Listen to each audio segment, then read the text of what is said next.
దేవుని హెచ్చరిక ఏంటి అంటే, దేవుడు చెప్తున్నాడు మారు మనస్సు పొందు. ఈ పాత రోత జీవిత కాలములో పాపాలన్నీ ఏమైనా చేసి ఉన్నటువంటివన్నింటిని జ్ఞాపకం చేసుకొని వదిలి నూతన సంవత్సరములో నూతనత్వముతో మారు మనస్సు పొందు.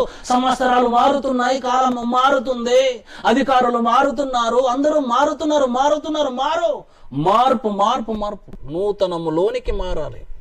కానీ ఇక్కడ మార్పు ఒక్కసారి జరిగితే జీవితకాలం అంతయో మార్పు ఉంటుంది. అందుకే యేసుక్రీస్తు ప్రభుల వారిని విశ్వసించాలి. ఎలా విశ్వసించాలి?